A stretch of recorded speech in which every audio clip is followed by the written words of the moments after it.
ଯୋଗୀ ହେଇକି ଘର ଭିତରୁ ପଶି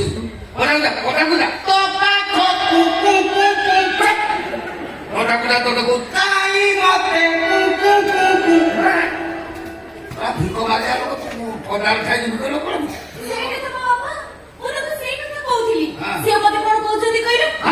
ଯୋଗୀ ଆଶିଷ ପ୍ରେସିଡେଣ୍ଟ ଅଛନ୍ତି ଘର ଭିତରୁ ବି କରେ ଘର ବାହାରୁ ବି କରିବେନି। ତମେ ପ୍ରେଗନେଣ୍ଟ ଅଛ? କେତେବେଳେ କହିଲି ତମେ ପ୍ରେଗନେଣ୍ଟ ଅଛ? ମିଛ କଥା କାହିଁକି କହୁଛ? ତମେ ତମର ସତରେ ପ୍ରେଗନେଣ୍ଟ ଅଛ? ସବୁ କଣ କହୁଛୁ? ସେ କଣ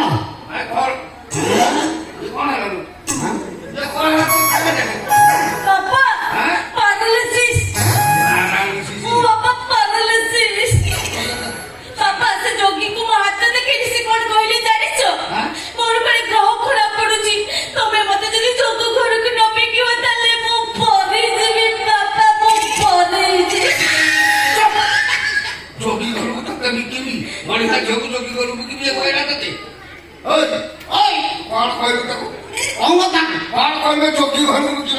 ହଁ ସେ ତାରଟା ସେଇଆ ହେଇକି ପଡିଛି ତାର ଶନି ସନ୍ତାନ ଦଶା ଚାଲିଛି ତାର ଶନି ସନ୍ତାନ ଚାଲିଥିବାରୁ ତାର ଅଙ୍ଗ ପ୍ରତ୍ୟଙ୍ଗ ସବୁ ଏମିତି ପରିସ୍ଥିତି ହେଇଯିବ ସବୁ ବକ୍ର ହେଇଯିବ ସ୍ଥାନଚ୍ୟୁତ ହେଇଯିବ ବୁଝିଲ ନା କଣ? ହଉ ଇଏ ବାବୁ ଇଏ ଯୋଉ ତାର ଶନି ସନ୍ତାନ ଚାଲିଛି ମାରକ ଦଶା ତାର ଅଙ୍ଗ ସବୁ ଅଲଗା ଜାଗାକୁ ପଳେଇବ ମନେକର ଅଙ୍ଗ ଅଛି ନାକ ଅଛି ଏଠି ନାକ ପଛପଟକୁ ପଳେଇବ ହଁ କାନ ଏଠି ଅଛି ସେଟା ଜଙ୍ଘ ପାଖକୁ ପଳେଇବ ବିଭିନ୍ନ ପ୍ରକାର ସମସ୍ୟା ହବ। ତାପରେ ଆଉ ଗୋଟେ ଗୁରୁତ୍ୱପୂର୍ଣ୍ଣ କଥା ଯୋଉ ଅଙ୍ଗ ଯୋଉଥିପାଇଁ ତିଆରି ହେଇଛି ସେ ଯଦି ସେ କାମରେ ନ ଲାଗିଲା ସେ ଅଙ୍ଗ ସବୁ ନଷ୍ଟ ହେଇଯିବେ ସ୍ଥାନଚ୍ୟୁତ ହେଇଯିବେ ବକ୍ର ହେଇଯିବେ ଯୋଉଥିପାଇଁ ତାର ଧୀରେ ଧୀରେ ସବୁ ବକ୍ର ହବାକୁ ବାହାରିଲାନି ବକ୍ର ହେଇଗଲେ ଦେଖୁନ ବକ୍ର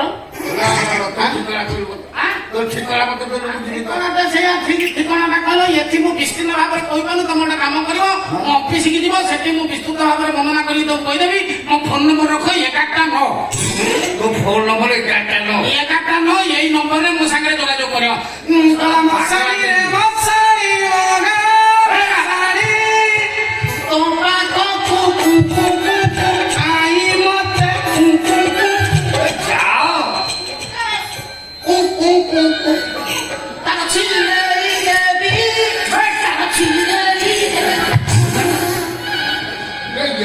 ଛକରା ଯିବି ମତେ ଭୂତ ହଉଛି ସ୍ଥାନଚ୍ୟୁତ କରିବେ ଅଙ୍ଗ ତୁ 7 ଜନ୍ମ ଗଲେ ବି ଯେତେ ବେଶ ବଦଳେ ବି ମୋ ଝିଅକୁ ପାଇପାରିବୁନି ମୁଁ ଶପଥ କରିଛି ତ